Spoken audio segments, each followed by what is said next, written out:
Genèse 2. Ainsi furent achevés le ciel et la terre, avec toute l'armée de ce qu'ils contiennent. Le septième jour, Dieu avait achevé tout ce qu'il avait créé. Alors il se reposa en ce jour-là de toutes les œuvres qu'il avait accomplies. Il bénit le septième jour, il en fit un jour saint, car en ce jour-là, il se reposa de toute l'œuvre de création qu'il avait accomplie. Voici l'histoire de ce qui est advenu au ciel et sur la terre lorsqu'ils furent créés.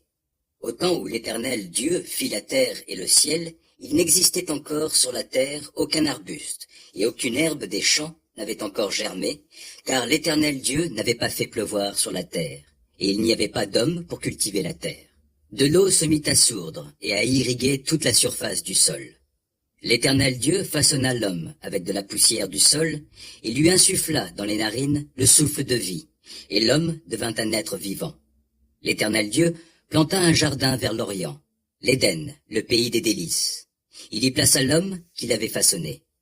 L'Éternel Dieu fit pousser du sol toutes sortes d'arbres portant des fruits d'aspect agréable et délicieux.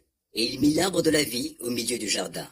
Il y plaça aussi l'arbre de la détermination du bien et du mal. Du pays d'Éden sortait un fleuve qui arrosait le jardin. De là, il se divisait en 4 bras. Le nom du premier est Pishon. Il contourne tout le pays de Havila, où se trouve de l'or, un or d'excellente qualité. On trouve aussi dans cette contrée de l'ambre parfumé et la pierre précieuse appelée onyx. Le deuxième fleuve s'appelle Gihon. Il parcourt tout le pays de Couche. Le troisième fleuve s'appelle le Tigre. C'est celui qui coule à l'orient de la Syrie. Et le quatrième fleuve, c'est l'Euphrate. L'Éternel Dieu prit l'homme et l'établit dans le jardin d'Éden pour le cultiver et le garder. Et l'Éternel Dieu ordonna à l'homme, « Mange librement des fruits de tous les arbres du jardin, sauf du fruit de l'arbre de la détermination du bien et du mal. De celui-là, n'en mange pas, car le jour où tu en mangeras, tu mourras. » L'Éternel Dieu dit, « Il n'est pas bon que l'homme soit seul, je lui ferai une aide qui soit son vis-à-vis. » L'Éternel Dieu, qui avait façonné du sol tous les animaux des champs et tous les oiseaux du ciel, les fit venir vers l'homme pour voir comment il les nommerait, afin que tout être vivant porte le nom que l'homme lui donnerait. L'homme donna donc un nom à tous les animaux domestiques, à tous les oiseaux du ciel et aux animaux sauvages. Mais il ne trouva pas d'aide qui soit son vis-à-vis. Alors l'Éternel Dieu plongea l'homme dans un profond sommeil.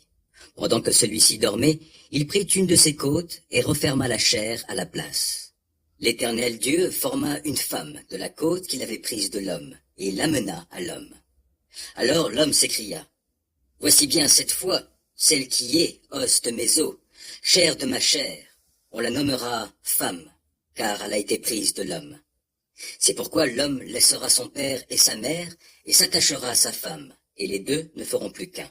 L'homme et sa femme étaient tous deux nus, sans en éprouver aucune honte.